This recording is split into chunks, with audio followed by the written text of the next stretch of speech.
방송에서 제공하는 투자 정보는 투자 판단에 대한 조언입니다.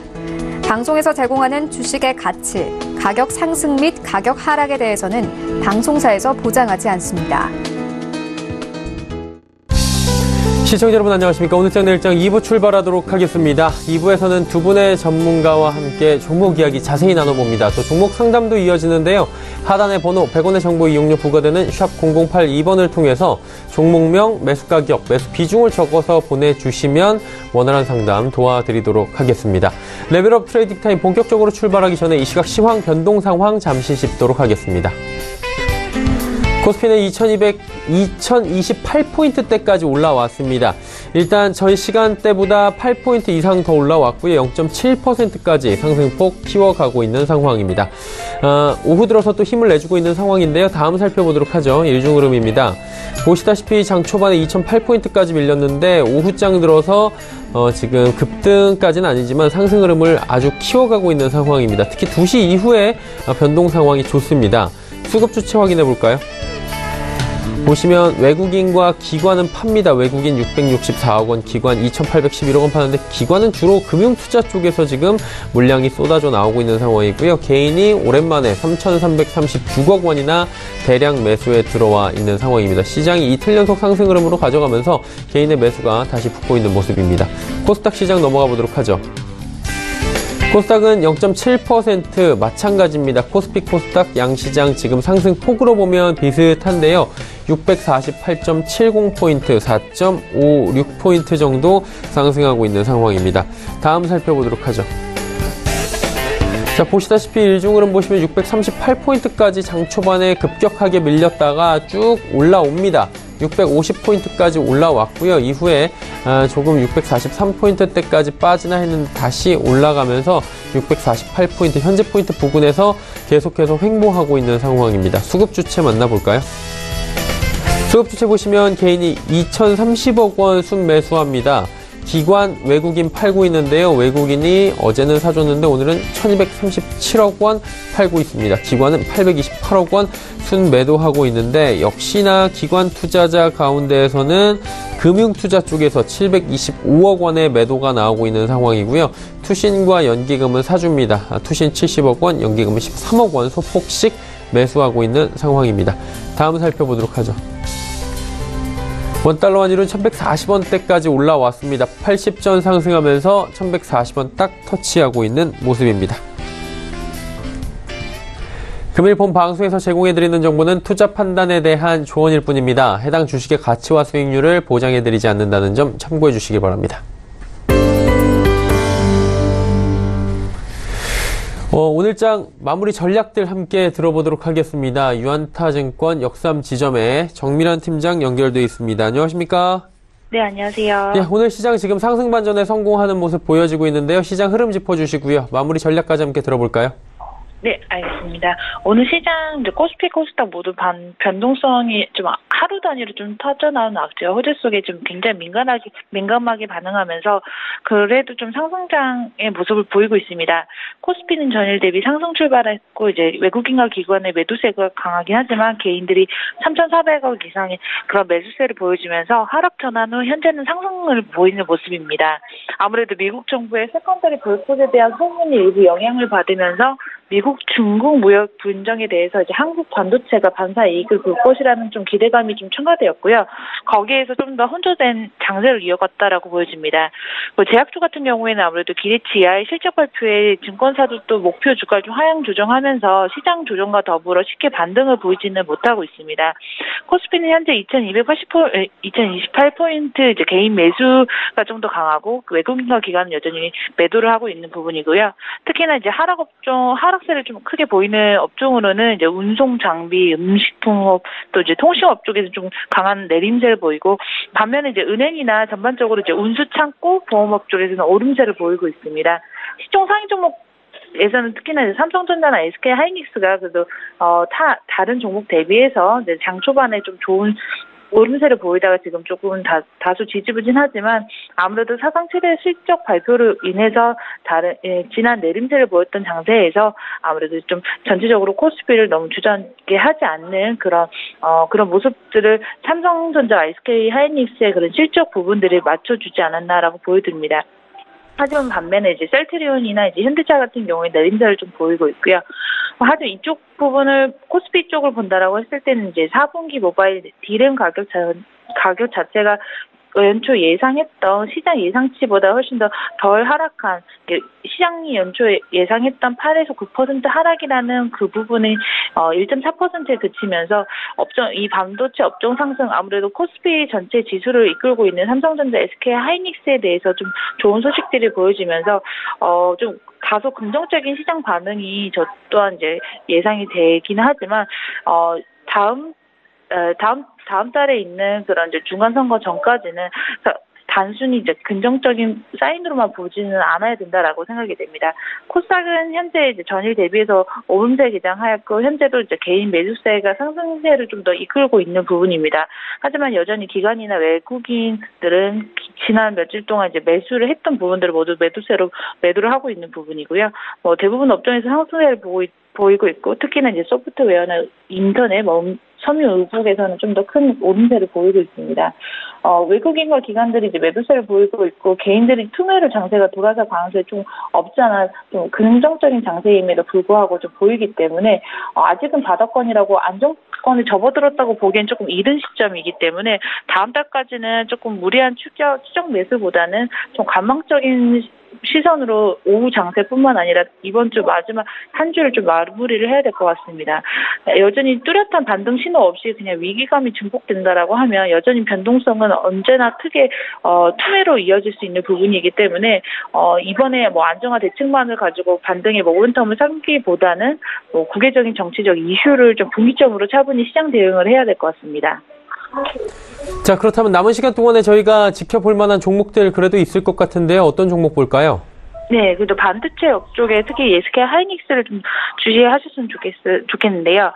특히나 이제 과대 낙폭 구간으로 2019년이 이익 상승에도 불구하고 하이닉스가 올 10월 초 대비해서도 굉장히 큰 낙폭을 보이고 있습니다. 하지만 최근에 이제 미국이 중국과의 D램 업체 이제 푸진 진화 반도체에 대해서 부품이나 장비, 소프트웨어 쪽에 수출을 제한키로 했다라는 결정이 있고 이후부터 좀 더 큰 강한 이제 매수세가 들어오긴 했는데 그 부분을 이제 놓고 보더라고 하더라도 이제 중장기적인 공급 과잉 우려가 해소된다라는 부분에서 기관들이 계속적인 매수세가 들어와 있고 이 부분은 좀 안정적인 이제 주가 상승을 이끌 수 있는 좀 중요한 부분이기 때문에 SK 하이닉스 좀 더 주요하게 보시면 될 것 같습니다. 아무래도 이제 미국 중간 선거 전까지는 이제 국내 지수 변동성이 다소 필연적인 부분이기 때문에 이때 좀 더 이제 핵심을 잡아줄 종목으로 반도체주에서도 이제 SK 하이닉스 추천드립니다. 네, 알겠습니다. SK 하이닉스 남은 시간에 지켜보자라고 짚어주셨네요. 오늘 말씀 여기까지 듣겠습니다. 고맙습니다. 네, 감사합니다. 유한타증권 역삼지점의 정미란 팀장과 함께했습니다.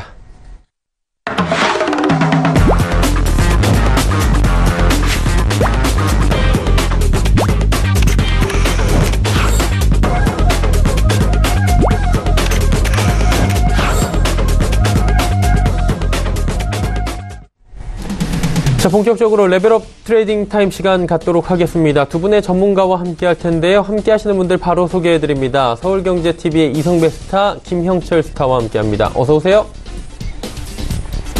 자, 이제 종목 이야기 들어가 보도록 하겠습니다. 먼저 이성배 스타는 어떤 종목 가지고 오셨습니까? 네, 지난 시간에 이제 면세점 관련해서 이제 두 종목을 말씀을 드렸습니다. 이 불확실성이 어느 정도 이제 반영이 됐다라는 이유로 소개를 해드렸는데 한 주 동안 이제 시장이 좀 약세를 이어나가면서 오히려 좀 가격적인 메리트가 좀 더 있다라고 보여지고 있고요. 더 나아가서는 이제 내년 5월 달에 이제 입국장에서도 이제 면세점이 이제 개장을 하죠. 이 부분까지 놓고 봤었을 때, 두 종목은, 다시 한번 이제 지켜보셔도 좋을 것 같습니다. 신세계부터 말씀드리도록 하겠습니다. 오늘 장 초반에 6% 가까운 이제 상승세를 보이긴 했습니다. 지금 어느 정도 이 상승폭을 조금 반납한 상태이긴 한데요. 지난 시간에 이제 말씀드린 대로 일단 공통적으로 이 면세점 관련주의 약세의 원인은 이제 두 가지다라고 말씀을 드렸습니다. 첫 번째로는 이제 중국 정부의 이 따이공 규제였고요. 이제 두 번째가 이 알선 수수료율에 관한 이런 부분이었는데, 물론 이제 시장 하락의 영향도 이제 뭐 종목별로 고스란히 받은 부분도 있지만은 이 부분을 이제 제외하고 놓고 본다라고 보게 되면 이 따이공 규제의 우려는 거의 뭐 단발성 이슈로 마무리가 되었다라고 저는 이제 해석하고 있고요. 따이공 규제 역시도 마찬가지입니다. 매출하고 그렇게 뭐 직결되는 좀 우려감이긴 하지만은 이 아직까지 눈에 보이는 그런 규제가 없는 상황이다라고 보여지고 있고요. 두 번째 이슈는 이제 알선 수수료율 약간 이 부분인데, 이 부분에 대한 분위기도 어느 정도 좀 안정화되어가는 분위기이고요. 또 이제 변동 가능성도 좀 제한적인 흐름을 보여주고 있다라고 보여지고 있고요. 그리고 이제 면세점 시장 같은 경우는 이제 공급 주도 시장이다라고 말씀을 드렸습니다. 그렇기 때문에 공급 주도 시장이기 때문에 어느 정도 아무튼 이 부분에 대한 불확실성은 해소가 됐다라고 보고 있고, 알선 수수료 역시 10월 달부로 어느 정도 좀 이 하향적인 안정세가 들어섰다라고 보여지고 있습니다. 3분기 실적 역시 마찬가지입니다. 영업이익이 오히려 시장 기대치보다 이 상회한 모습도 보여줬고요. 그 과정에서 앞서 말씀드린 이 불확실성은 어느 정도 해소가 됐다라고 보여지고 있고, 특히 실적 부분에서 백화점이 좀 호실적을 보이고 있다라는 점, 그 밖에 이제 최근 이제 9월달 역시도 이 백화점 부분에서 성장률이 9%까지 넘어갔다라는 점, 게다가 이제 연말에는 이제 또 온라인 이제 통합 쇼핑몰에 대한 이 모멘텀까지 있기 때문에 굉장히 좀 긍정적으로 보고 있고요. 더 나아가서는 이제 최근에 이제 화장품 회사 임직원이 뭐 1000명 정도 이제 방문했다라는 뉴스가 있었습니다. 이 부분에 대해서 앞서 말씀드린 이 따이공 규제의 불확실성은 좀 어느 정도 해소가 된 부분을 다시 한번 확인할 수 있을 것 같습니다.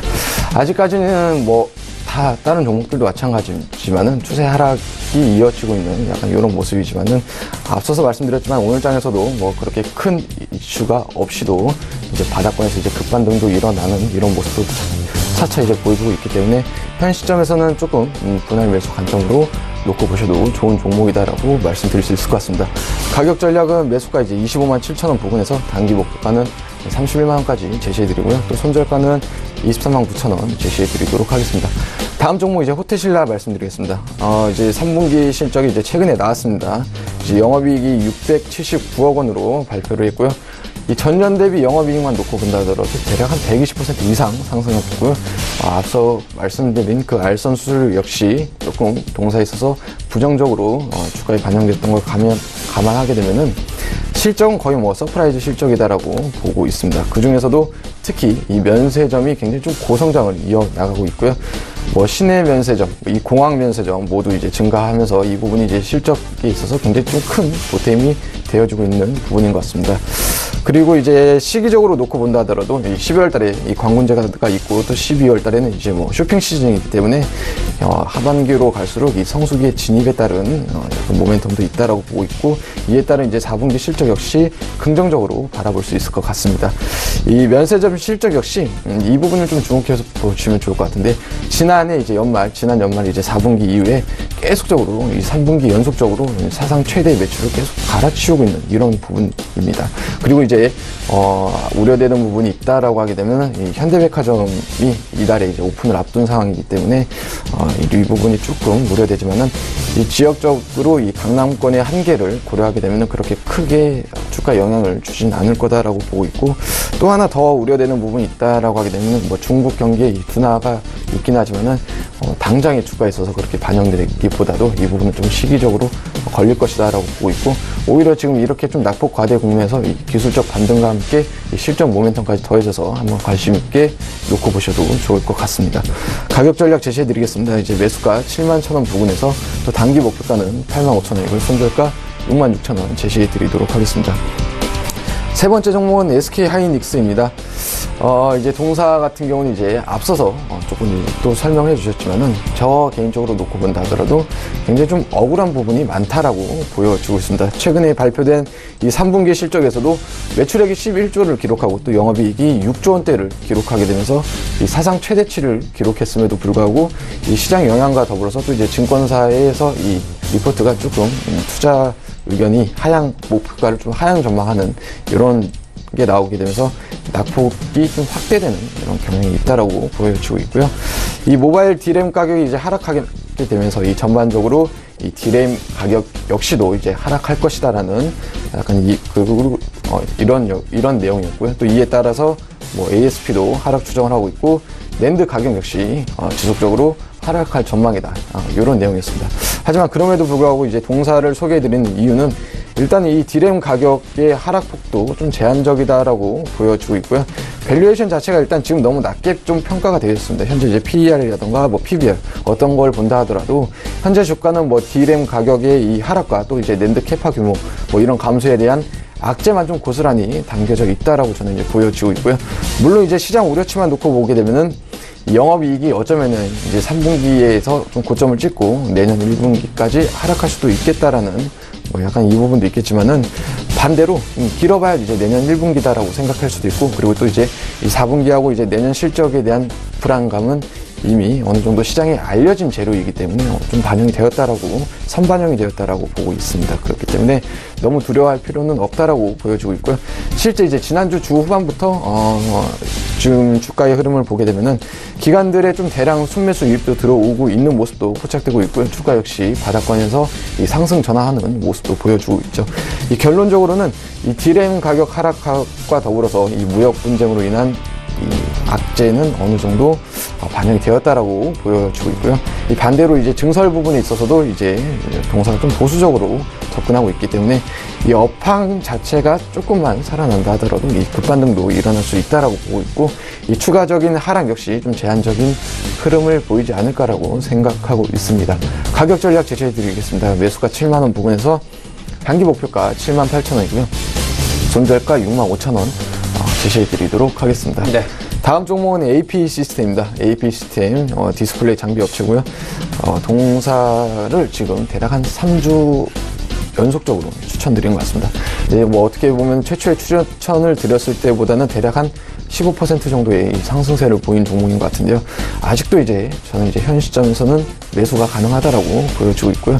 주가 움직임도 좋고 무엇보다도 동사가 좀 기술력이 좀 탄탄한 회사다라고 말씀드릴 수 있겠습니다. 최초에 추천드렸을 때 이 3분기 영업이익이 이제 전년 대비해 좀 고성장을 보일 것이다라고 말씀드렸습니다. 그 밖에 뭐 중국 메이저 패널 업체가 입고가 이제 지원되게 되면서 이에 따라서 이제 매출 인식도 한 분기씩 지원이 되게 됐고, 뭐 3분기에 잡힐 게 이제 4분기에 잡히고 4분기에 잡힐 게 내년 1분기에 잡힐 것이다라고 놓고 봤었을 때는, 저희 입장에서는 좀 기회다라고 보고 있고요. 이에 따른 뭐 4분기 실적 역시도 호실적을 기대를 해 볼 수가 있고요. 또 이제 내년도까지 놓고 봤었을 때는 이 삼성전자의 이 퀀텀 이제 OLED 투자에 관한 수혜를 기대를 해볼 수가 있겠다라고 보여지고 있습니다. 동사 같은 경우는 이제 과거에 이제 삼성 디스플레이가 이 RGB 형태로 이제 OLED TV를 이제 개발하던 식의 이 봉지 설비를 공급한 경험도 있다라는 점도 다시 한번 말씀드릴 수 있고요. 그 밖에 이제 뭐 OLED가 아니다 하더라도 뭐 폴더블 폰도 있고 이 전장 디스플레이 출시에 모멘텀까지 살아있다라고 보여지고 있습니다. 그렇기 때문에 이 실적과 모멘텀은 어느 정도 좀 뒷받침이 되고 있는 이런 종목이고요. 주가 흐름 역시 동사 같은 경우는 상반기만 놓고 보면 이 고점 대비 거의 뭐 100% 가까운 조정을 보인 종목이기도 합니다. 이제 하반기 들어서서 이 실적하고 이제 모멘텀이 조금씩 자리를 찾아가고 있고, 그에 따라서 주가 흐름 역시 재차 이제 좀 자리를 찾아가고 있는 이런 과정이 있다라고 보여지고 있습니다. 가격 전략은 매수가 25,000원 부근이고요. 또 단기 목표가는 이제 지난주보다 좀 더 상향해서 29,000원까지 제시해드리고, 손절가는 23,000원 잡아드리도록 하겠습니다. 다음 종목은 카카오입니다. 카카오는 이제 두 가지 키워드를 놓고 보시면 좋지 않을까라고 생각하고 있고요. 첫 번째는 이제 핀테크고요. 이제 두 번째는 이제 컨텐츠 제작 유통입니다. 핀테크부터 살펴보게 되면은 이 카카오 서비스가 이제 O2O 서비스라고 해서 뭐 온라인하고 이제 오프라인을 연결해주는 이런 사업이 굉장히 좀 강화가 되어 있는데, 이런 O2O 서비스를 좀 확대하고 또 강화하게 되면서 카카오페이의 이 거래 규모가 지속적으로 늘어날 전망이기도 합니다. 실제로 이 어제자 규모로 카카오페이 멤버십만 해도 이 500만 명을 넘어섰다라는 이제 뉴스도 나왔고요. 또 이제 카카오 자체가 이 카카오에 굉장히 좀 많은 이런 사용자의 정보를 활용한 빅데이터를 기반으로 또 다양한 금융상품 출시도 예정되어 있습니다. 신규 사업인 뭐 카카오 택시나 이 카카오페이, 그 밖에 뭐 카카오뱅크 역시 굉장히 좀 잠재력이 있는 사업부다라고 보여지고 있고요. 그 밖에 최근에 이제 뭐 로엔을 이제 합병하게 되면서 이 영상 콘텐츠 제작 사업 역시 좀 강화할 전망이기도 한데요. 최초에는 투자 비용이 조금 크게 들어가기는 하겠지만 이제 향후에 카카오 페이지가 넷플릭스 척 같은 이런 VOD 사업에도 좀 성과를 일으킬 수 있지 않나라는 기대감도 가져볼 수 있을 것 같습니다. 사실 이제 동사가 이 안정적인 실적을 뒷받침하기 위해서는 이제 광고 매출 비중을 확대하는 것이 굉장히 좀 중요하다라고 보여지고 있고, 카카오 모먼트 적용 범위를 이제 또 실제로 확대할 계획을 갖고 있기 때문에 광고 매출 역시 좀 성장할 기미는 좀 보인다라고 보여지고 있습니다. 현재 이제 개발 단계이긴 하지만은 내년도에 저희가 이제 카카오 이제 채팅방에서 이제 쇼핑몰을 들어가게 되면은 다른 어플로 또 들어가야 되는데 그런 거 없이 채팅방에서 이제 직접 이제 로그인도 하고 쇼핑 주문과 배송 위치 서비스 이런 것까지도 좀 새로운 솔루션을 이제 제공할 전망이기 때문에 이렇게 되면은 사용자의 편의도 있지만은 이에 따른 또 이제 새로운 광고 수익 역시도 좀 창출할 만한 이런 서비스다라고 보여지고 있습니다. 이제 결론을 좀 정리해서 말씀드리게 되면은 동사가 이제 아직까지는 굉장히 많은 사업을 하고 있습니다. 하지만 그에 반해서 어떻게 보면 각각 놓고 봤었을 때는 그렇게 큰 수익 모델은 좀 부족한 부분인데, 이 주력하는 이제 오토 사업은 이제 기존에 형성되어 있는 시장과의 좀 마찰을 일으키고 있지만은 소비자 측면에서는 분명히 또 이제 새로운 가치를 제공하는 이런 부분이다라고 보여지고 있고요. 또 핀테크 부분 역시 마찬가지입니다. 점차적으로 좀 시기를 놓고 봤었을 때는 이 성장 여력이 있는 이런 사업이다라고 놓고 보고 있습니다. 그 밖에 영상 콘텐츠 제작과 카카오 게임즈까지 놓고 봤었을 때는 내년도의 실적은 좀 긍정적이다라고 놓고 보고 있고, 좀 길게 놓고 봤었을 때는 좋은 종목이다라고 말씀드릴 수가 있을 것 같습니다. 가격 전략 매수가 91,000원이고요. 또 단기 목표가는 11만원까지, 손절가 84,000원 제시해드리도록 하겠습니다. 네. 신세계부터 카카오까지 5종목 가격 전략들까지 상세히 들어봤고요. 김영철 스타 바로 만나보도록 하겠습니다. 어떤 종목 준비하셨습니까? 네, 첫 번째로 말씀드릴 종목은 일단은 포스코 캠텍입니다. 사실 이번 시장 조정 나오고 고민을 좀 많이 했는데요. 결국에는 시장이 다시 살아나기 위해서는 주도주에 대한 변화는 크게 없을 것이다 라고 개인적으로는 판단을 하고 있습니다. 어느 시장이건 시장이 상승한 이후에 그리고 상승을 주도했었던 그 주도 업종이 꺾였을 때가 일단 시장이 꺾여나가는 그런 흐름이고, 그 주도주들이 다른 주도주들을 바통 터치를 하면은 그쪽에서 이제 또다시 시장이 새로운 국면에 들어가는 부분들이 지금까지 시장이 그래 왔었는데, 이번 시장 같은 경우에 사실 대안이 딱히 없기 때문에 개인적으로는 다시 기존 주도 섹터가 다시 움직일 것이다 라고 이제 좀 판단을 하고 있고요. 그런 측면에서 올 한 해 그리고 작년 연말부터 올 한 해까지 이제 시장을 끌고 왔었던 대표적인 섹터 중에 하나인 전기차 섹터, 일단은 좀 봐야 되지 않을까 이렇게 좀 보고 있습니다. 일단은 그 중에서 이제 포스코 캠텍을 말씀을 드리는 가장 큰 이유는요, 시장 조정에도 이제 견조한 주가 흐름을 좀 보여주고 있다라고 이제 보시면 좋을 것 같고요. 그 다음에 이제 시장 예상치에 부합하는 실적 발표를 했습니다. 3분기에 일단 실적이 매출액 기준으로는 한 3,400억 원 나왔고요. 영업이익에는 330억 원. 그래가지고 영업이익이 전년 동기 대비 한 27% 정도 증가됐기 때문에, 그리고 전분기 대비 58% 이제 증가가 되면서 전반적으로 실적에 대한 부분들로 주가는 사실 이번 조정과는 무관하게 움직였다라고 보는 게 좀 더 맞지 않을까 이렇게 좀 보고 있고요. 2차전지 소재 사업을 통해서 그룹 내 성장성이 좀 지속적으로 부각이 되고 있는 그런 상황이다라고 이제 좀 보시면 좋을 것 같습니다. 그리고 이제 그 추가적인 부분들은 아무래도 이제 음극재 생산 능력을 확대를 하고, 그다음에 향후 이제 양극재까지 그룹 내에서 이제 양극재까지 이제 통합이 기대가 되는 그런 부분들이기 때문에 실적은 추가적으로 증가가 지속적으로 좀 예상이 되고 있다라고 이제 좀 보시면 좋을 것 같고요. 2차전지 소재 산업 쪽으로 포스코그룹이 어쨌든 좀 포커싱을 하고 있는, 워낙 철강 자체가 시장 자체가 좋지 않기 때문에 새로운 성장 능력으로 이쪽으로 좀 가고 있고, 그 중에서 이제 포스코 캠텍이 가장 좀 주목을 받고 있지 않나. 그리고 자회사 KMC엔텍의 그 안정적인 실적 흐름도 마찬가지로 이제 성장에 대한 부분들이 좀 예상이 된다라고 이제 좀 보시면 좋을 것 같고요. 그래서 목표가는 8만 원, 그러니까 직전 고점 수준까지 올라갈 수 있는 8만 원 좀 잡도록 하겠고요. 그다음에 손절가는 6만 원 잡고 대응하면 좀 좋지 않을까, 이렇게 좀 말씀을 드려보도록 하겠습니다. 그리고 이제 다음으로 말씀을 드릴 종목은 사실 좀 전에 전기차랑 이제 비슷한 부분들인데요. 올 한 해 이제 그 시장을 이끌었었던 주도 업종 중에 하나가 역시나 이제 컨텐츠에 대한 부분들입니다. 그 중에서 이제 뭐 대장주격이라고 할 수 있는 JYP 엔터인데요. JYP 엔터 같은 경우 최근 시장 특히나 이제 타겟 시장이 너무 급격하게 나오면서 고점 대비 낙폭이 상당히 컸습니다. 그래서 지금은 약간 심리적으로 상당히 좀 위축되어 있는 그런 상황인데, 물론 이제 그 밸류에이션 논란 그리고 많이 올랐다라는 부담 때문에 주가 이제 큰 폭으로 좀 올랐었던 그런 상황이 있었고, 연초 대비 그러니까 17년 올해 그러니까 17년 연초 대비는 한 470% 정도 상승을 하면서 이제 밸류에이션 부담을 좀 가져왔었는데, 상대적으로 이 엔터주들의 성장세는 개인적으로는 지속이 될 가능성이 좀 높다라고 이제 좀 보고 있고요. 그렇다라고 하면은 엔터 3사 중에서는 어쨌든 국내 피어그룹, 그러니까 SM이나 YG 대비 상대적으로 젊은 아티스트들이 좀 주력이 되어 있다라는 부분들입니다. 아티스트가 소속 가수들의 연령대가 상당히 좀 낮아지고 있는데, 그 중에서도 더 평균 연령대가 낮은 신인 그룹들이 나오고 있다라는 부분들이고, 대표적으로 이제 스트레이키즈랑 보이스토리 이 부분들도 타 신인 대비 이제 견조한 성과를 좀 보여주고 있기 때문에 개인적으로는 고점 대비 이제 조정이 큰 부분들을 이용을 해서 매수 전략을 좀 취해보면 좋지 않을까, 그렇게 좀 판단을 하고 있습니다. 그래서 이제 목표가는 35,000원이고요. 손절가는 25,000원 말씀을 드려보도록 하겠고요.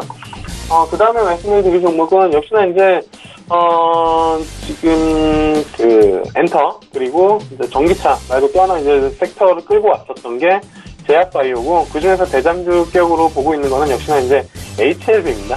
그래서 이제 다음으로 말씀드릴 종목은 HLB인데요. 일단은 기관 쪽 매수가 어쨌든 좀 지속이 됐었던 그런 부분들이고요. 시장 조정에도 불구하고, 그리고 리버세라나비 임상 3산 쪽 거의 마지막 단계에 들어갔기 때문에 이쪽에 대한 모멘텀이 증가될 가능성이 좀 높다라고 이제 좀 보시면 좋을 것 같고요.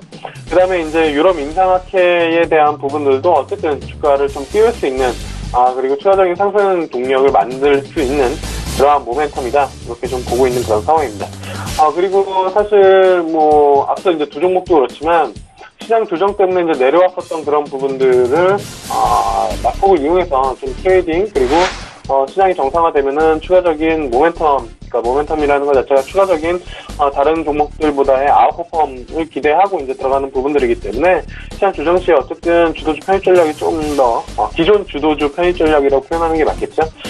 그러한 전략이 조금 더 유리하지 않을까, 이렇게 좀 보고 있어서 손절가는 58,000원, 그리고 목표가는 120,000원 갖고 대응하시면 좋지 않을까, 이렇게 좀 보고 있고요. 그 다음에 이제 오늘의 컨셉은 뭐 확실한데요. 그러니까 기존 주도주에 대한 부분들인데, 마지막 남은 주도주가 사실 남북경협주죠. 올해 안에 이제 또 시장에서 상당히 핫했고 수익률이 좋았었던 섹터. 근데 일단은 남북경협 관련된 이슈가 내년으로 좀 미뤄지는 그런 부분들이 분명히 있습니다. 그런데 개인적으로는 그러한 종목들 내년 그래봤자 한 1, 2개월 좀 남았기 때문에 다시 이제 움직임이 좀 나타날 가능성이 좀 높지만, 그와는 좀 다른 컨셉으로 개인적으로는 시장에서 남북경협주의 피해주라고 언급이 됐었던 방산주, 그 중에서도 이제 하나의 에어로스페이스가 좀 눈에 들어오는 부분들이어서 오늘 종목으로 좀 말씀을 드릴 텐데요. 네 번째 종목으로. 일단은 2분기 실적 발표 이후에 주가가 한 30% 이상 상승을 했습니다. 그리고 최근 시장 조정에 거의 영향이 없는 그런 상황이다라고 개인적으로 이제 좀 판단을 하고 있고요. 2분기 실적 발표 이후에 이제 주가가 지속적으로 좀 올라왔었던 이유는 아무래도 이제 2분기 실적을 저점으로 턴어라운드가 분명히 시작된다라는 시장의 공감대가 좀 형성이 됐었던 그런 부분들이고, 3분기 실적을 실질적으로 이제 좀 보자 하면은 매출액이나 영업이익 단, 특히나 이제 영업이익이 한 900% 이상 증가되는 것으로 이제 전망이 되는 그런 부분들이어서 개인적으로는 턴어라운드가 확실히 좀 시작이 됐다라고 이제 좀 보고 있고요. 사실 시장에서 센티멘트, 그러니까 심리적으로 이 남북경협 그리고 그 전에 이제 한국항공우주 이슈를 이제 주가 변동성이 좀 컸었는데, 사실 한국항공우주 이벤트가 있었던 날 주가가 한 27,000원 아래쪽으로 깨졌었는데, 그 이후로 바로 낙폭을 회복하면서 3만원대까지 위쪽으로 올라갔다가 최근에 한 2, 3일 정도 조정이 나온 그런 상황이거든요. 그래서 북미 관계 개선에 따른 부정적인 영향은 상당히 좀 제한적이다, 이렇게 좀 보고 있고, 실질적으로 이게 이제 K9 그 자주포 같은 경우에는 2019년도 내년에 이제 종료가 예정이 되어 있고, 그 다음에 하나 디펜스 주력 제품인 K21 같은 경우, 21 장갑차 같은 경우에도 이미 2016년도에 이제 생산이 종료가 돼서 사실 하나 에어로스페이스의 실질적인 그 실적은 국내 쪽에 대한 부분들보다 해외 쪽에 대한 부분들로 상당히 포트폴리오가 좀 다변화되어 있다라고 이제 좀 보시면 좋을 것 같고요.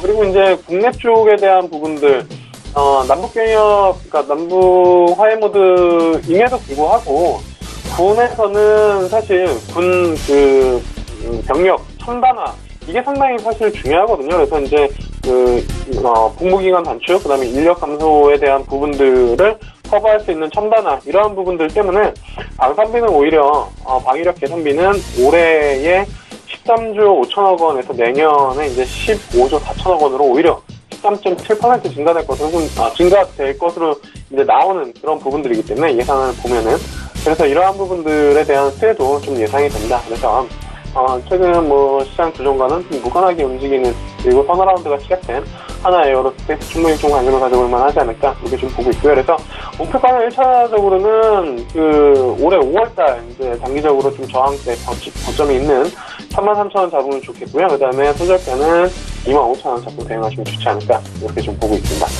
그리고 이제 마지막으로 말씀을 드릴 종목은 플라코리아인데요. 어제 변동성이 상당히 좀 심했습니다. 오늘도 변동성이 좀 컸고요. 근데 가격적으로 보면 어쨌든 4만원 언더에서는 적극적으로 시장에서는 매수를 하려는 매수 주체들이 상당히 좀 있다라고 이제 좀 보시면 좋을 것 같고, 사실 이게 이제 엔터주나 아니면 전기차 관련된 종목들, 특히나 엔터주처럼 힘이 없었다라고 하면은 어제 밑꼬리는 거의 형성되지 않았고 오늘 장에서도 큰 폭의 조정이 2차적으로 좀 나왔었겠죠. 근데 그럼에도 불구하고 어제는 몸통보다 밑꼬리가 훨씬 더 긴 이제 그 매수가 확실히 보여줬고 오늘 장에서도 밑꼬리를 지금 다 달면서 한 3%대 움직임이 좀 나타나고 있습니다. 그래서 안산다 휠라코리아의 그 컨셉은 일단은 변동성이 컸고 순박김이 한번 나타났는데 3분기 실적은 일단은 전년 동기 대비 한 40% 이상 증가될 것으로 예상이 되고 있고 4분기 실적 역시 전년 동기 대비 40% 이상 증가될 것으로 예상이 되고 있다. 그래서 지금 변동성을 이용해서 그간 못 사신 투자자분들이라면 사실 휠라코리아는 이거 분할 재상장 이후에 제가 24,000원대부터 서울경제 TV를 통해서 지속적으로 이야기를 드려왔던 그런 종목이고 그럼에도 불구하고 못 사신 투자자분들이라면 저는 올해 그리고 연말 내년까지 한 차례 딱 매수 기회를 어제 줬다라고 이제 좀 보고 있고 어제 못 사신 분들이라면 오늘 매수가 충분히 가능하다. 그래서 목표가는 5만 원이고요. 1차적으로는 그리고 손절가는 36,000원 잡고 대응하시면 좋지 않을까 이렇게 좀 보고 있습니다. 네, 포스코 캠텍부터 필라코리아까지 이야기 들어봤습니다. 종목 추천 받아봤고요. 지난주에 단기 접근했던 종목들 리뷰만 해보도록 하겠습니다. CJ제이제당 얘기해 주셨는데 이 종목은 큰 변화가 많이 없었던 것 같아요. 네, 맞습니다. CJ제일제당 이제 지난주 이 시간을 통해서 이제 단기 접근 종목으로 말씀드렸는데 수익권은 아닙니다. 하지만 또 손실권도 아닌 또 이제 소폭 조정인 약간 이런 상태이고요.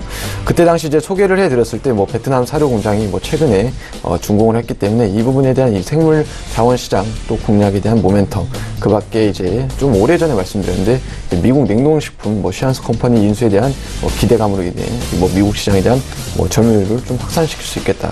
그 밖에 최근 들어서는 이 식품 생산 기지 출하로 조금 앞으로의 주력품에 대한 이 생산량이 좀 늘어날 수 있지 않을까라는 생각하에 이제 말씀드렸는데 앞서서 이제 간략하게 말씀드린 대로 그렇게 큰 수익도 손실도 없지만은 어떻게 보면 그나마 다행히 조금 최근에 좀 안 좋은 이런 시장 상황에서의 나름의 좀 하방 경주성은 보여주고 있고 견고한 흐름은 이어나가고 있는 것 같습니다.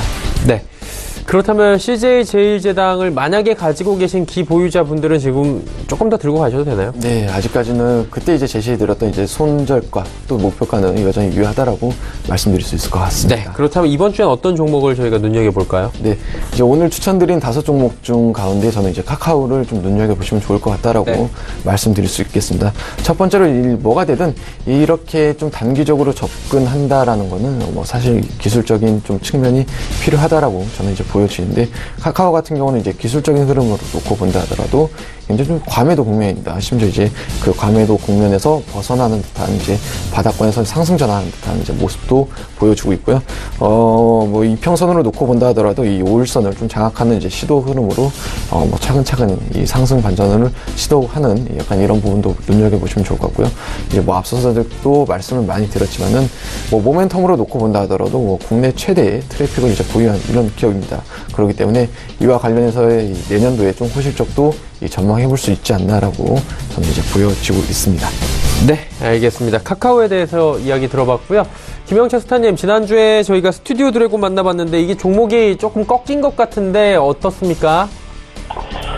스튜디오 드래곤 일단은 11만 원대 그리고 12만 원대 돌파를 좀 기대를 했는데 지난주에 일단은 밑으로 내려왔습니다. 어쩔 수가 없었습니다. 사실 미국 증시 쪽에서 이제 넷플릭스가 주가가 싼 주식들 내려오면서 넷플릭스 이제 주가도 같이 내려왔고 그에 대한 영향이 좀 있었다라고 이제 좀 보고 있고요. 다행히 이제 뭐 어제 오늘 박스권 하단 9만 원은 일단은 지켜주는 그런 모습이다라고 이제 좀 판단을 하고 있습니다. 그래서 개인적으로는 넷플릭스 영향과 무관하게 스튜디오 드래곤은 충분히 좀 관심을 가져볼 만하지 않을까 이렇게 좀 판단을 하고 있고요. 보유하고 계신 분들은 저는 비중을 늘리셔도 사실 무관하다라고 보고 있는 그런 상황입니다. 가장 큰 이유는 일단은 하반기 때 가장 큰 그 모멘텀이라고 볼 수 있는 흔히 말하는 이제 대작. 이제 사실 그 3개 정도의 대작이었는데 미스터 선샤인은 사실 그렇게 그 이전에 도깨비의 시청률을 기대했었던 투자자분들이나 아니면은 뭐 실질적인 시청자분들이라면 조금 실망을 할 부분들이었지만 지금 아람브라 궁전의 추억이랑 그다음에 이제 남자친구 요 두 개가 이제 그 개봉일이 아니라 이제 방영일이 확정이 된 그런 부분들이거든요. 그래서 그 부분들에 대한 모멘텀을 받는다라고 하면은 저는 충분히 다시 지금 구간에서는 모아가야 되지 않을까 그렇게 좀 판단을 하고 있는 그런 상황이고요. 실질적으로 지난주부터 이제 아람브라 궁전의 추억이 TVN 쪽에서 이제 방송 그 광고를 시작을 했고 요게 이제 방영 일자가 12월 1일로 이제 확정이 됐고 그다음에 이제 그 남자친구 박보검 씨랑 송혜교 주연의 이 드라마가 11월 28일 날 이제 그 편성이 확정이 됐기 때문에 하반기는 이 두 드라마 TVN 쪽이 꽉 잡고 갈 가능성이 좀 높다라고 이제 좀 보고 있고요. 사실 중국 쪽 판권은 그 사드나 여러 가지 영향 때문에 예측하기는 어렵지만 넷플릭스 경우로 보면은 어쨌든 그 미스터 선샤인을 통해서 그러니까 미스터 선샤인이 넷플릭스를 통해서 한 50~60% 제작비를 가져오고 그 외에 이제 판권에 대한 부분들도 가져왔기 때문에 사실 두 편 중에 한 편만 해외 쪽에 판권이 팔린다라고 하면은 상당히 주가는 타격적으로 개인적으로 움직일 가능성이 좀 높다. 그래서 지금 주가 내려온 부분들은 오히려 상당히 좀 적극적으로 좀 매수를 해봐도 되는 그런 구간이다. 이렇게 좀 보고 있습니다. 스튜디오 드래곤은 지금이 오히려 주가가 빠졌을 때가 매수 적길 수 있다라고 짚어주셨고요. 그렇다면 이번 주에 단기적으로 저희가 보기 좋은 종목 있습니까? 네, 이번 주에는 사실 포스코 캠텍 보는 게 가장 좀 좋을 것 같은데요. 그런 말이 있으니까 시장이 기존받았을 때 안 빠진 종목은 시장이 돌아 나오면 더 강하게 움직인다. 근데 포스코 캠텍은 사실 시장 지금 조정 대비는 거의 조정이 없다라고 봐도 무관한 그런 상황이고, 그냥 시장 조정을 제외하더라도 72,000원이랑 밑에 한 6만원대의 박스권을 원래 형성했어야 되는 그런 종목이기 때문에 어제 마침 60일선 찍고 올라오는 그런 상황이고, 오늘 조정 구간을 이용해서 오늘 빠진 이유는 그겁니다. 그러니까 그간 안 빠졌기 때문에 그간 낙폭이 컸었던 종목들 위주로 일단은 매수가 좀 들어온 거고, 그러한 부분들이 어느 정도 좀 올라오면은 다시 기준 주도주가 갈 가능성이 좀 높다. 그렇다라고 하면은 전기차 쪽에서 대장주인 포스코 캠텍이 다시 움직일 모멘텀이 가장 크다. 이렇게 해서 이번 주에 단기적으로 공략할 종목은 포스코 캠텍 말씀드려보도록 하겠습니다. 네, 최근에 낙폭이 좀 있었던 포스코 캠텍에 대해서 지켜보자라고 정리해 주셨습니다. 자, 오늘 시장의 이제 특징주 정리해 볼 텐데요. 이성베스타는 어떤 종목을 특징주로 꼽으셨습니까? 네, 오늘 특징주는 삼성전자를 들고 왔습니다. 네네. 일단은 이제 삼성전자를 이제 특징주로 이제 소개해드린 이유는 어제장에 있어서 이제 필라델피아 반도체 지수가 이 4%가량 넘게 급등한 점도 특이점이다라고 보고 있고요. 그리고 이제 오늘 장 초반에 있어서 뭐 거래소 시총 상위 종목들 가운데 빨간불을 켜낸 종목이 그렇게 많지가 않았습니다. 그 중에서도 삼성전자가 지금 이제 하락 전환을 하고 있지만은 그 중에 이제 한 종목이었기 때문에 이 부분을 이제 삼성전자를 오늘의 특징 줬다라고 저는 이제 보고 있고요. 더군다나 이제 오늘 있어서 이제 확정 실적이 이제 발표가 되었죠. 뭐 3분기 매출액이 65조 또 4,600억 원, 영업이익 역시 뭐 17조 5,700억 원으로 이제 발표가 되었는데 이 시장의 이 컨센서스보다 좀 상회한 이런 모습이다라고 보고 있습니다. 뭐 최근에 이제 시장에서 좀 주목했던 이 반도체 고점 논란에도 불구하고 뭐 메모리 반도체 관련한 이 사업 호조가 어떻게 보면 반대로 역대 가장 높았던 1분기 영업이익을 또 넘어서기도 했고요. 그 밖에 뭐 디램 가격 하락 전망에도 불구하고 이 반도체 부분의 영업이익도 역시 굉장히 좀 최고치를 기록한 모습도 보여주고 있습니다. 뭐 영업이익률 같은 경우는 이 50%가 넘어가게 됐기 때문에 뭐 꿈의 영업이익률이다라고 이렇게 표현하는데 오늘 발표된 이 실적은 삼성전자가 55%를 기록하게 되면서 아직까지는 그래도 삼성전자다라는 모습을 보여주는 것 같습니다. 그 밖에 뭐 프리미엄 제품인 뭐 서브양 디램 역시 이제 2분기에는 이 초기에 좀 불량 문제가 있었지만 이 부분도 해결이 되고 그 밖에 뭐 수요도 강세로 보이게 되면서 이어나가고 있고요. 좀 다만 이 스마트폰 수익성의 악화는 여전히 뭐 2분기에서 뭐 3분기로 조금 이어지는 이런 과정인 것 같고 이 과정에서 뭐 마케팅 비용도 증가됐고 뭐 부품도 이제 상승 원가가 좀 이어나가고 있기 때문에 원가 상승을 이어나가고 있죠. 게다가 뭐 중국 업체들과의 또 이런 가격 경쟁 역시 이어지고 있기 때문에 관련한 사업 부분에 있어서는 당분간 수익성의 하락은 조금 우려되는 부분이다라고 보여지고 있고요. 더 나아가서 이 4분기하고 이제 내년 1분기까지 보게 되면은 이 4분기에는 이제 시장 둔화로 이제 좀 3분기 대비는 좀 부진한 실적을 볼 수도 있겠다라고 보여지고 있고요.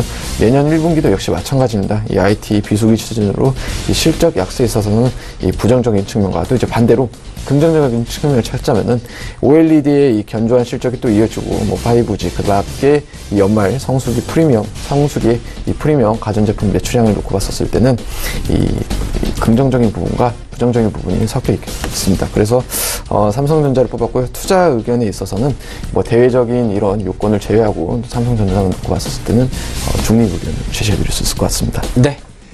김영철 스타께서는 오늘 특징주 어떤 종목으로 꼽아주시겠습니까? 일단은 오늘 좀 특징적으로 눈에 가는 종목은 개인적으로는 아프리카 TV지 않을까 이렇게 좀 보고 있는데요.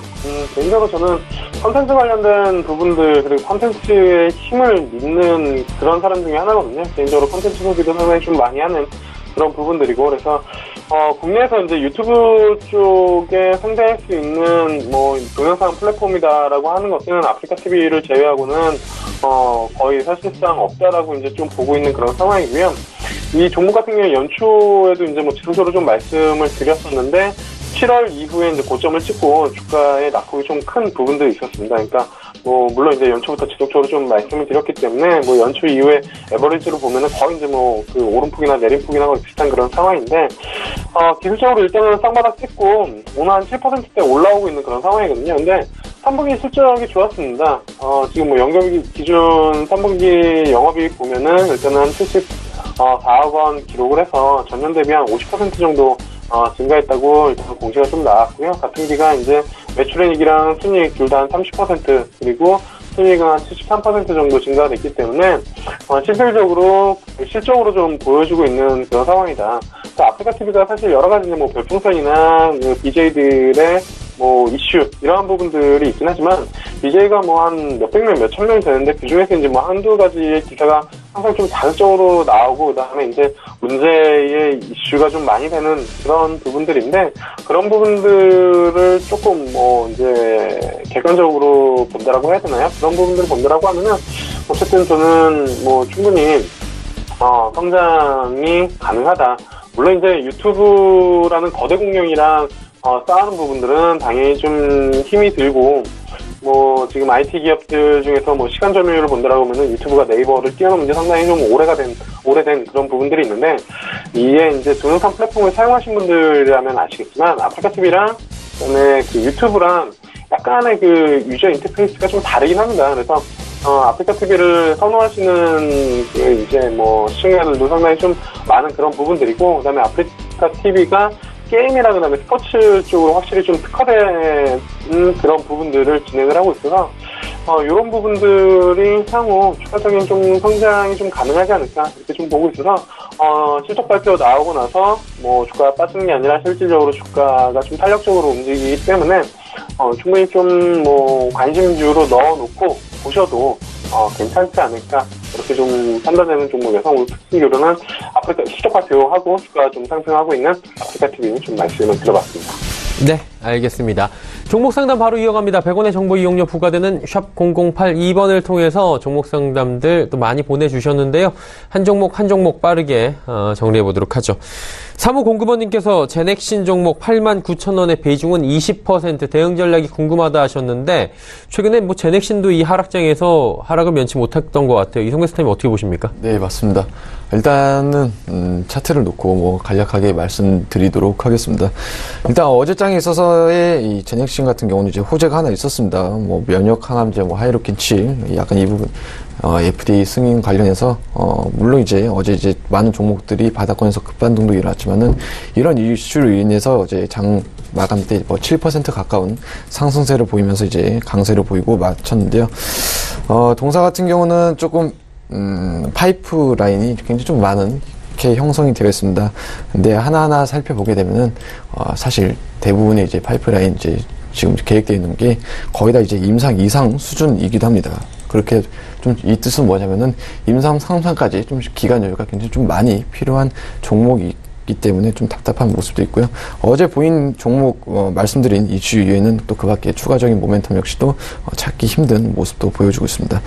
최근 들어서 주가의 흐름이 이제 7만 중반대에서 좀 어느 정도 하락은 제한되는 이런 모습도 보여주지만은 주가의 흐름을 월봉상으로 놓고 본다 하더라도 이제 20월 선에서도 또 이제 반등하는 좀 지지력이 걸리는 이런 그 가격대도 맞다라고 저는 이제 보여지고 있죠. 그렇기 때문에 어느 정도 저는 이제 시장의 이 불안감과 더불어서 최대한 이제 반등 시 매도 의견을 조금 비중 축소 의견을 드리는 바인데 지금 가격대가 이제 74,800원입니다. 아직 손실 구간이 대략 한 16% 정도로 이제 계산이 되는데요.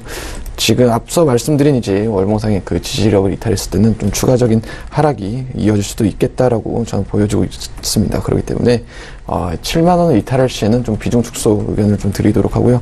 반대로 이제 주가 반등에 성공했었을 때 매수가가 89,000원입니다. 하지만 89,000원까지 도달하지 못한다 하더라도 뭐 대략 한 82,000원 약간 요 수완에 도달하게 되면은 매도의 기회로 삼고 어느 정도 비중을 또 축소하시는 전략을 제시해 드리겠습니다. 네, 반등 시마다 비중 축소 의견을 제넥신 보내주셨습니다. 아무래도 임상까지 기간이 좀 많이 남아있기 때문에 그동안에 기회비용을 좀 찾자라는 부분인 것 같고요. 5327번님께서는 페노션 5,280원에 비중은 30%. 김영철 스타님 진단 부탁드린다고 하는데요. 어떻게 할까요? 사실 이거는 지금 현 구간에서는 딱히 대응할 수 있는 전략은 없다라고 이제 좀 보고 있습니다. 기술적으로만 놓고 보면 5,400원이랑 밑에 이제 4,500원 정도의 박스권을 작게 형성을 하고 있는데 그러니까 어제쯤에 이제 박스권 하단 찍고 일단은 오늘 반등하고 있어서 비중이 크지 않으면 저는 요 박스권 내에서는 사실 주가가 어떻게 움직여도 상관이 없다라고 이제 좀 보는, 그리고 대부분의 종목들이 박스권 흐름을 보일 때는 박스권 상단이나 박스권 하단이나 큰 의미는 개인적으로는 없다라고 이제 좀 보고 있는, 그렇게 분석을 하는 투자자 중에 한 명이었어요. 오히려 이제 뭐 박스권을 돌파하면 한 단계 더 레벨업이 되면서 주가가 탄력적으로 움직이는 그러한 이제, 경향들을 많이 보이기 때문에 박스권 돌파 시에 뭐 비중을 늘리거나 아니면은 아예 박스권 하단에서 지지를 받을 때 비중을 늘려서 평단가를 낮춰서 박스권 상단 정도에서 뭐 매도를 하거나 돌파 시에 추가적인 이익, 이런 매매들을 개인적으로 좀 좋아하는데 그런 종목들은 이제 모멘텀이 없거나 아니면은 장기간에 좀 횡보하는 그런 종목들 이제 트레이딩할 때 쓰는 방법인데요. 페노션이 뭐 그런 상황이지 않나 이렇게 좀 보고 있습니다. 일단은 뭐 기초 희생을 하긴 했지만 그 이후에는 사실 뭐 모멘텀이 없는 상황에서 5,600원 아래쪽으로는 4,500원대 이 자리 이제 지지하고 있는 그런 상황이고, 비중이 높기 때문에 요 박스권 하단에서 뭐 추가적인 매수는 좀 어려운 그런 상황이고, 개인적으로는 4,500원이 깨지지 않으면 어쨌든 다시 한번 뭐 5,300원대 트라이는 충분히 가능하다. 단 가장 중요한 거는 어쨌든 모멘텀이 없는 그런 상황에서 주가는 약간 흘러내리는 그런 모습들이기 때문에 4,500원 깨지면 다시 이 4,500원 돌파했었던 2017년 2월짜리 전으로 돌아갈 가능성이 상당히 좀 높아서요. 4,500원 깨지면은 저는 개인적으로는 전량 손절을 해야 된다라고 조금 투자자분들이 좋아하시지 않을 수 있는 멘트, 그리고 실질적으로 이렇게 코멘트를 드려도 실행하기 어려운 그런 부분들이 있지만 4,500원 이탈되면 저는 전량 매도해야 된다라고 보고 있고요. 깨지지 않는 이상은 매수가까지는 일단은 충분히 올 가능성이 있다. 이렇게 좀 판단을 하고 있습니다. 자, 일단 4,500원 지지선 꼭 확인을 해달라라고 당부를 주셨습니다. 다음 종목 좀 짧게 가보도록 하죠. 5455번님께서 호텔신라 84,000원의 비중 10%입니다. 안 그래도 이성베스타께서 오늘 호텔신라에 대한 코멘트를 남겨주셔서 가능할 것 같아요. 네, 호텔신라는 앞서서 계속 이제 좀 설명드렸기 때문에 간략하게 말씀드렸습니다. 제가 작년 4분기에 있어서 지금까지 굉장히 좀 면세점이 있어서 호실적으로 이어나가고 있고요. 이런 면세점에서 호실적으로 이어나가고 있는데도 불구하고 내년 5월 달에 또 이제 입국장에 대한 이 면세점까지 이제 개방되기 때문에 이 부분에 대한 기대감도 있고, 최근에 발표된 실적 역시도 좋다라고 보여지고 있죠. 하반기 이후에 어느 정도 또 쇼핑 시즌으로 인한 부분도 있고요.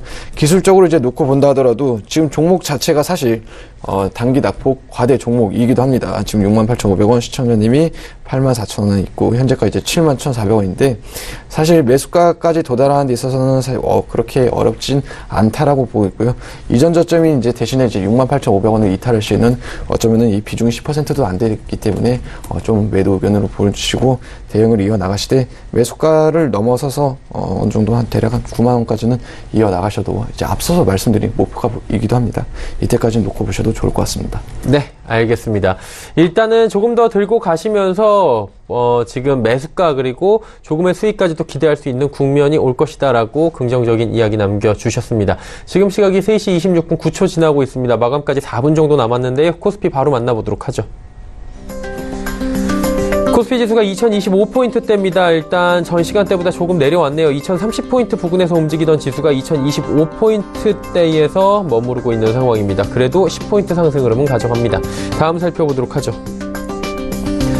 보시면 2008포인트 오늘 저점입니다. 일단 1988포인트 어제 저점이었는데요. 오늘은 2000포인트 아래로 하락은 없는 상황입니다. 이후에 2029포인트대까지 올라가긴 했고요. 현재 포인트는 고점 부근인 2025포인트 부근입니다.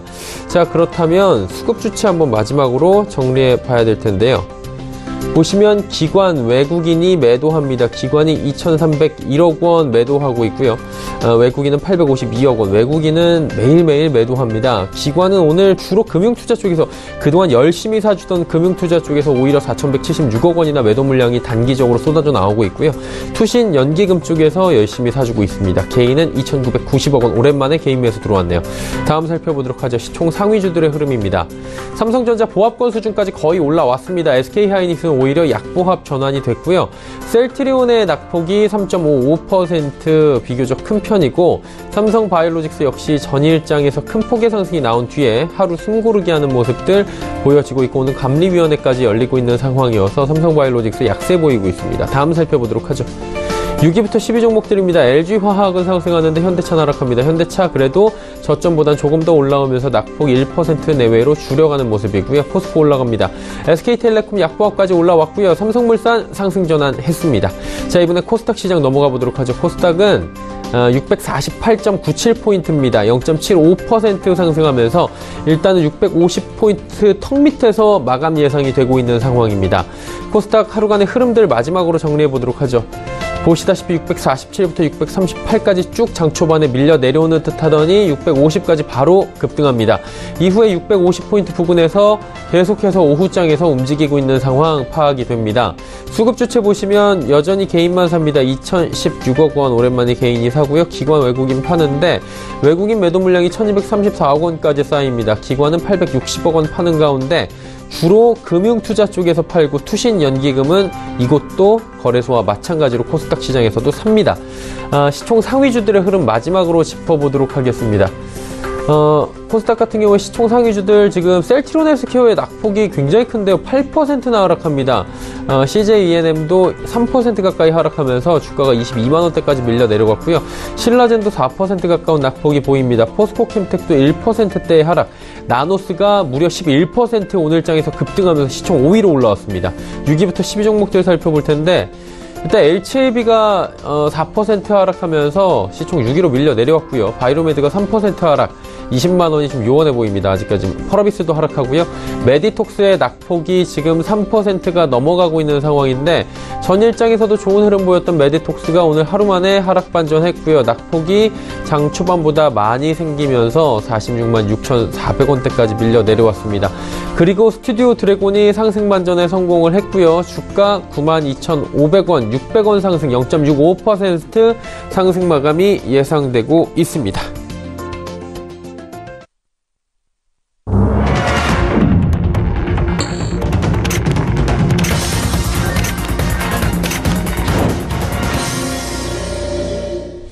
자, 오늘 장 모두 마감이 됐습니다. 다행스럽게 어제에 이어서 오랜만에, 이게 얼마 만에 2거래일 연속 상승인지 기억도 가물가물할 정도인데요. 그래도 10월의 마지막 날 긍정적으로 마무리는 된 모습입니다. 시장 어떻게 보셨습니까, 이성배 스타님? 네, 이달을 잠깐 돌이켜보게 되면요. 미증시는 이제 10년 동안의 이 랠리 상승 피로감이 있었고요. 또 이제 미중 무역 분쟁, 그 밖에 금리 인상, ETL이 예산안, 그 밖에 국내 경제 악화, 또 이제 중국 경기 부진, 위안화 약세, 미증시들의 IT 기업, 급락까지 기존의 악재들이 이제 동시다발적으로, 재발과 동시에 맞물려서 이 글로벌 증시 하락과 또 이제 우리 시장의 이 하락까지 연계됐던 공포의 한 달을 보냈던 것 같습니다.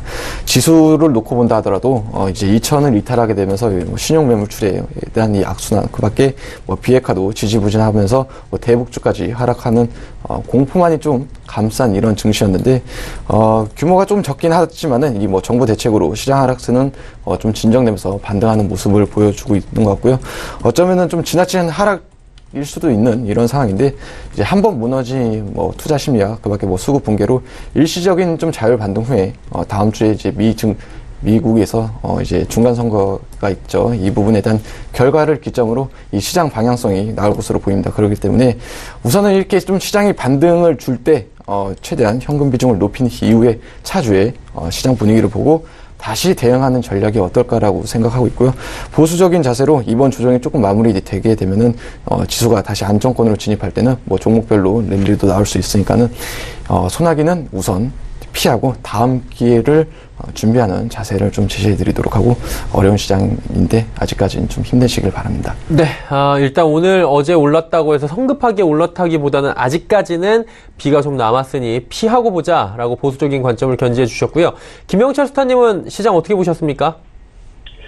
네, 일단은 그나마 시장이 반등한 부분들은 좀 다행이다라고 이제 좀 보고 있는 그런 상황이고, 그다음에 이제 좀 안타깝게도 개인의 투매, 어쩔 수 없이 나온 걸 수도 있고, 또는 이제 신용 물량들로 인한 반대 매매, 이러한 부분들이 역시나 시장의 단기 저점을 다시 한번 확인해 주는구나라는 개인적인 씁쓸함도 있습니다. 그러니까 개인의 투매가 한번 나오고 나서, 월요일날 그렇게 나오고 나서 어제장, 오늘장까지 일단은 반등해주는 그런 부분들, 시장 자체로는 어쨌든 다행이지만 그 수급적인 이면에는 좀 안타까운 그런 부분들이 있고, 또 하나는 사실 오늘까지 일단은 수급에 대한 연속성이 어느 정도 좀 있으면 좋겠지만, 지금 막판에 외국인들 매수가 일단 바뀐 거로 나오는데, 어쨌든 오늘의 수급 주체는 개인 쪽이 이제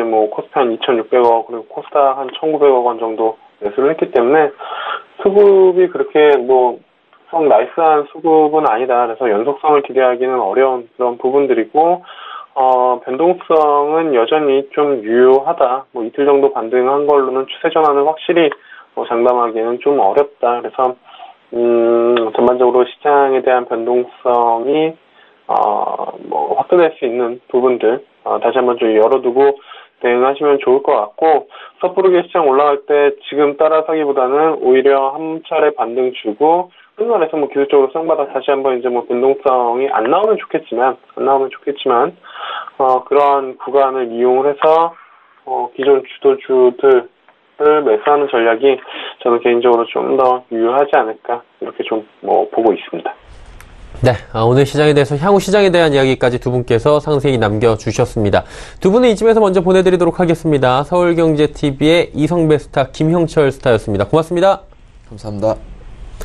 지수 정리합니다. 코스피부터 만나보도록 하죠. 코스피 지수는 0.74% 올라가면서 2029.65포인트, 2030포인트 턱 밑에서 긍정적으로 마무리가 됐고요.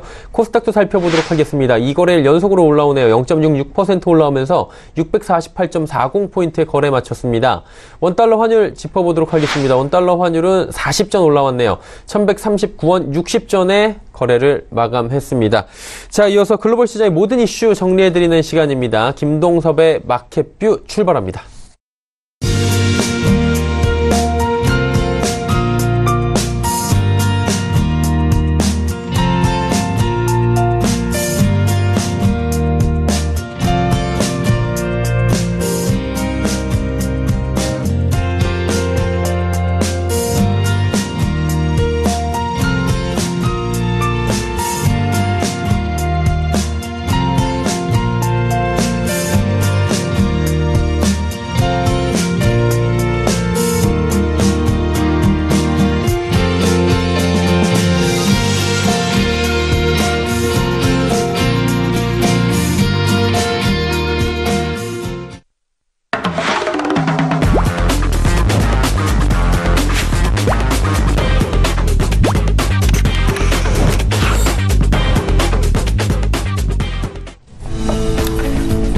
안녕하세요. 김동섭입니다. 오늘 시장 어제에 이어서 상승으로 마감했죠. 시장이 오늘 변화가 좀 있었습니다. 좀 안타까운 것은 상승이 좀 약했다라는 부분인데요. 첫 번째, 오늘 시장 정리를 해보면 가장 중요했던 것이 그동안 매수를 유지했던 기관이 매도로 현물을 팔았다라는 거죠. 또 하나의 이슈는 외국인이 매수로 막판에 전환을 했습니다. 약 1,300억 정도 매수를 했죠. 그럼 외국인들이 이제 들어오는 타이밍이냐에 대한 부분을 생각해 봐야 되는데, 제가 아마 얼마 전에 이런 말씀을 드렸어요. 외국인들은 제일 먼저 선물을 진입하고, 그 다음에 프로그램 매수를 유입시키고, 그 다음에 현물을 산다, 이런 표현을 썼는데, 오늘 오전장까지만 해도 비차익과 차익은 전부 매도였습니다. 또 외국인과 기관도 전부 매도였습니다. 현물이. 근데 마지막에 2시가 넘어가면서 외국인이 비차익에서 급격한 매수가 들어옵니다. 그러면 요 근래 지금 오늘까지 6일째 프로그램 매수가 들어오는데, 그 다음에 실질적으로 외국인들이 현물에서 매도를 했지만 프로그램 매수는 매수를 진입했다는 거죠. 그러니까 눈속임 매수를 했다라는 부분이죠. 그러는데 오늘 선물을 좀 매도하면서 현물을 1,300억 원 매수했습니다. 이렇게 되면 외국인들이 향후 시장을 진입할 소지가 굉장히 크지 않겠나라는 부분이고요. 오늘도 어저께와 연이어서 시장의 부의 언덕이었던 연기금이 약 320억 정도 매수를 합니다. 지금 보시면 마지막에 1,300억이 들어왔어요. 그 다음에 선물은 많이 팔았죠. 근데 어저께 야간에 1,000개를 또 샀어요. 그러니까 실제로는 한 2,000개 정도 매도가 된 거죠. 근데 기관이 선물을 사주고 있고요. 프로그램 매수가 굉장히 많이 들어옵니다. 자, 이런 모습을 보면 지금 우리나라 시장이 일단 하락이 일시적으로 멈춘 것이 아닐까에 대한 생각을 일부 해볼 수 있죠.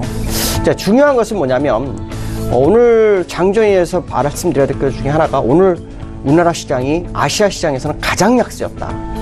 한번 보시면 아시아 시장은 대부분요, 니케이가 2%로 상승했어요. 여기 지금 제가 요 부분입니다. 2%, 그 다음에 대만이 2.9%, 항생이 1%, 그 다음에 상해가 1.1%. 이렇게 상승하는데도 불구하고 우리나라는 상승을 못했습니다. 이유는 오전에 세컨더리 보이콧이라는 루머가 돌았어요. 이것 때문에 시장이 밀렸죠. 근데 금융위에서 이제 사실무근으로 발표를 했는데, 어쨌든 심리가 얼마나 약한지 뉴스가 루머 하나에 시장이 확 무너졌었던 오늘 하루였습니다. 그러나 막판에 상승을 했죠. 근데 만약에 오늘 외국인이 실제로 현물을 많이 안 사고 프로그램 매수 비차익에서도 많이 안 들어왔다면 사실은 내일이 굉장히 고민할 수 있는 자리였죠. 근데 루머로 끝났다라는 쪽으로 시장을 해석했는지 외국인 매수가 상당히 강력하게 들어온 상황이었다. 물론 선물에서 매도했지만 그동안 누적 매수로 계산한다면 상관없지 않을까라고 봐야 될 것 같고요. 어쨌든 중요한 것은 뭐냐면 굉장히 어려운 국면이 지나가고 있는 상황으로 판단을 해봐야 되지 않을까라는 부분이 오늘 시장의 특징이었다라고 말씀드릴 수 있을 것 같습니다. 자, 글로벌 시장에 대해서 두 번째 이슈를 가져가죠. 오늘 뉴스 중에서 자넷 옐런 뉴스가 하나 나옵니다. 이 자넷 옐런은 아시겠지만 전임 그 연준 의장입니다. 이 자넷 옐런이 트럼프로믹스에 대해서 반박을 합니다. 그러면서 이제 금리 인상과 증세가 필요하다 이런 얘기를 하는데요. 이게 무슨 얘기냐면 이 트럼프가 대통령이 되면서 사실은 시장이 패닉이 올 거라고 생각을 했었어요. 근데 오히려 주가를 급등을 끌어올리면서 아마 최고점까지 끌어올리는 그런 상황이 나왔었죠. 근데 트럼프가 제시하는 게 감세하고 금리 인하 쪽이었습니다. 근데 지금 연준 의장은 전 연준의 자넷 옐런은 증세나 금리 인상을 얘기합니다. 이게 왜 그러냐면 이제 재정 적자가 약 7%가 늘어나서요. 오늘 한화로 888조까지 늘어난 그런 상황이 나는 거죠. 그 얘기 무슨 말이냐면 감세 무용론을 우회적으로 표현한 거죠. 만약에 추가적으로 재정 적자가 더 커지는 상황이 발생한다면 미국이 상당히 어려울 거라는 것은 자넷 옐런은 얘기하고 있는데 지금도 역시 중산층에 대해서 약 10% 감세를 들고 나오는 트럼프 입장에서 본다면 지금이 미국 내에서 금융권에서 상당한 싸움을 하고 있는 상황이다. 자, 그 얘기 무슨 말이냐면 미국 시장의 불확실성을 키워주는 재료가 되고 있다라고 해석을 하면 맞지 않을까라고 말씀드릴 수 있는데요. 미국 시장을 기술적으로 한번 보죠. 제가 어저께 이런 얘기를 했어요. 60주선은 무너졌다. 그러나 이걸 주봉이기 때문에 60주선이 바로 회복하는지를 확인해라 라고 했는데요. 이걸 좀 확대해서 보면 이게 주봉 차트입니다. 확대해서 보시면 60주선이 지난주에 종가에서 마무리를 했어요. 그러고 난 다음에 아래꼬리가 길어졌고요. 다시 60주선 위로 양봉이 나왔습니다. 어저께도 잠깐 말씀드린 골드만삭스에서는 미국 시장이 6에서 8% 정도 상승을 해야 한다. 저평가됐다 이런 표현을 쓰고 있는데 지금 상태로 보면 나오시는 공간은 25,500 정도가 어떤 상승 각이 나옵니다. 그러니까 아마도 미국 시장에서는 실적에 대한 기대감이 여전히 남아있는 상승이 있지 않을까 이런 생각을 해봐야 될 것 같고요. 중요한 것은 뭐냐면 이번 상승이 추세로 전환하는 과정이냐라고 판단을 해본다면 제가 볼 땐 그렇지 않을까 이런 생각을 해봐야 될 것 같습니다. 어쨌든 중요한 것은 뭐냐면 불확실성이 등장하고 있다라는 거, 그리고 시장에서 주가를 끌어올릴 만한 재료가 부재되어 있다는 거. 주가를 끌어올릴 수 있는 재료는 무역 분쟁이 해결되는 부분인데 이것이 완벽하게 해결될 것이냐. 어저께 미국장이 상승한 것은 트럼프가 폭스뉴스와 인터뷰에서 중국과 위대한 합의를 이룰 수 있을 것 같다라고 생각한다. 뭐 이런 표현을 써버렸죠. 그래서 이 합의 가능성에 대한 부분이 시장을 이끌었지만 이것은 어떻게 보면 실질적으로 무역 분쟁에 대해서 관세를 부과하기 전에 위협 상태일 때만 해당이 될 거고요. 실제로 관세를 부과하고 있는 상황 속에서 해결이 된다 그래서 그것이 100% 시장을 반전으로 이끌고 갈 건지에 대해서는 한번 좀 생각해 봐야 되겠다라고 말씀드릴 수 있을 것 같습니다. 두 번째 이슈는요. 국내 시장에 대해서 한번 얘기를 해보죠. 국내 시장이 코스피 PBR 기준으로 역사적 최하단이라고 합니다. 이게 무슨 말이냐면 PBR이 1 밑으로 내려왔는데 0.8배입니다. 지금 미국이 3.3배 정도 되죠. 아시아권에서 1 밑으로는 없습니다. 그러니까 이거를 보면은 아마도 우리나라 시장이 굉장히 낮은 상태가 아닌가 이런 생각을 해볼 수 있죠. 근데 이 0.8배라는 게 너무 재미난 것은 뭐냐면 2008년도 서브프라임 모기지로 통해서 시장이 문제가 됐었고 리만 브라더스 사태가 터지면서 주가가 890위까지 내려갔던 게 2008년도 10월 24일입니다. 그때 PBR 기준으로 0.82배. 그러니까 지수가 2000인데도 불구하고 그 당시보다도 PBR이 더 낮은 상태다. 자, 그렇다면 어쩌면 지금 이 자리가 과매도 국면이 아닐까라는 생각을 정말 많이 할 수 있죠. 근데 이제 문제는 뭐냐면 이번에 2000에서 깨트리고 올라오는 그런 상황 속에서 추세 반전을 해서 다시 정고점을 향해서 갈 것이냐에 대해서는 사실 굉장히 회의적이다라고 말씀드릴 수 있는 게 시장을 이끌기 위해서는 주변 환경이 정말 잘 돼야 됩니다. 근데 지금 주변 환경은 그렇지 못한 상황이다라는 부분을 해석해 본다 그러면 지금 우리나라 시장의 PBR 기준으로 본다면 역사적 하단이지만 시장에서 완벽하게 끌고 갈 수 있을 만한 이슈가 없다라는 것이 문제라는 것이요. 특히 경기 동행지수가 6개월 이상 하락하는 모습, 선행지수가 17개월 이상 하락하는 모습이 나오는 현 상황 속에서 특히 11월에는 한국은행에서 금리 인상 가능성이 제기되는 그런 상황 속에서 또 11월 6일 날 미국이 중간선거에서 공화당이 하원을 내줄 수 있는 그런 상황까지 나오고 있는 이런 상황 속에서 정말 시장이 이 PBR만 믿고 있어야 될까? 뭐 이런 생각을 해볼 수 있죠. 자, 그러나 기술적으로 본다면 지금의 자리는 반등 가능성이 충분히 상존합니다. 단, 어저께 제가 장 마감 시황에서 말씀드린 것처럼 2038포인트 아주 중요한 균면이다. 이 주봉상 완성이 되는 게 가장 좋죠.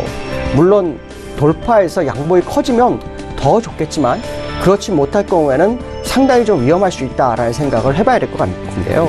지금 차트의 모습을 보시면 제가 이제 코스피 주봉으로 띄워놨습니다. 일봉상으로도 볼 수 있는데 먼저 일봉을 보시면 제가 말씀드린 추세 하단까지는 거의 다 와 있는 상태예요. 그러니까 여기서 올라가더라도 지금 여기 사실은 추세 하단 투사를 여러 번 깼기 때문에 올라가는 선 요 선 자체가 어떻게 보면 저항선이 되긴 합니다. 그러나 이건 이제 일봉으로 지지선이 어디까지 갈 것이냐에 대한 부분을 본 거고요. 사실은 주봉으로 봐야 되겠죠. 주봉으로 보시면은 제가 선을 이렇게 하나 쭉 그어놨는데 장대 음봉 후에 아랫꼬리가 길어진 차트가 나왔지만 이 차트가 올라갈 수 있는 부분 요게 2039포인트입니다. 그러니까 요걸 돌파해서 쭉 올라가면 보통 음운의 요 정도 선 정확하게 말하면 한 2180포인트 정도 됩니다. 그러니까 그 정도 선까지는 일단 상승이 열릴 수 있는 부분이 있죠. 다만 상승을 하는 데 있어서 가장 중요한 것은 뭐냐면 적어도 환경이 좋아지는 게 가장 좋겠지만 그거는 쉽지 않은 상황이고 그렇다면 결국 수급적인 변화인데 그 수급적인 변화가 앞에서 제가 말씀드린 것처럼 외국인이 막판에 매수 전환했고 벌써 한 6일 전부터 몰래 숨어서 비차익으로 매수를 시작했었다라는 거. 자, 그런 부분을 본다면 상당히 시장을 흔들었지만 시장의 방향성에 대해서만큼은 상당히 기회를 가지고 있는 그런 상황이 아니겠나라는 부분을 해석할 수 있는데요. 제가 보는 견해로는 지금 코스닥이 어쩌면 거래소보다는 좀 빠를 수 있지 않을까라는 생각을 합니다. 왜냐하면 코스닥 같은 경우에는 지금 시가총액이 자산가치 대비로 더 낮은 종목이 엄청나게 속출을 많이 했습니다. 그러니까 어떻게 보면 많이 빠졌기 때문에 변동성으로 시장이 올라왔을 때 충분히 반등이 있을 수 있다라는 거. 그러나 이것이 올라갈 수 있는 지점은 약 한 750포인트 정도가 되지 않을까 이런 생각을 해봐야 될 것 같습니다. 자, 마지막으로 내일의 시장 대응에 대해서 한번 보도록 하죠. 사실은 이 부분은 앞에서 얘기한 거와 일맥상통합니다.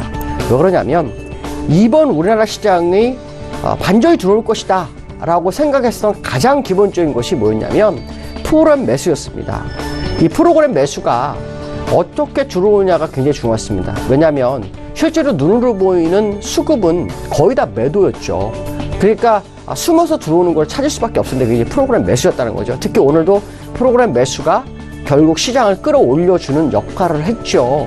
특히 차익보단 비차익 쪽에서 매수가 들어와야 되는데 비차익이 4,900억 정도 매수가 났습니다. 사실 이 근래 외국인지 매도를 정말 많이 한 것은 사실이지만 비차익에서 들어온 걸 계산해 본다면 일단 시장에 대해서는 긍정적 의견이 외국인들 사이에 있는 것이 아닌가라고 판단해야 될 것 같고요.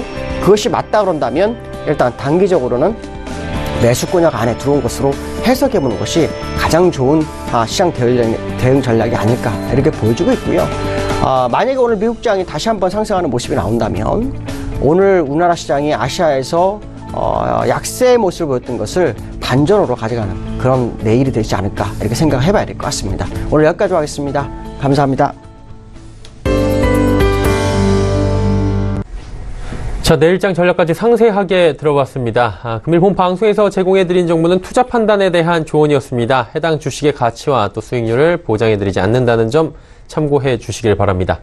오늘장 내일장 저희가 준비한 소식은 여기까지입니다. 편안한 오후 시간 보내시길 바랍니다. 저희는 내일 오후 2시에 더욱 알찬 소식을 들고 찾아뵙도록 하겠습니다. 함께해 주신 여러분 고맙습니다.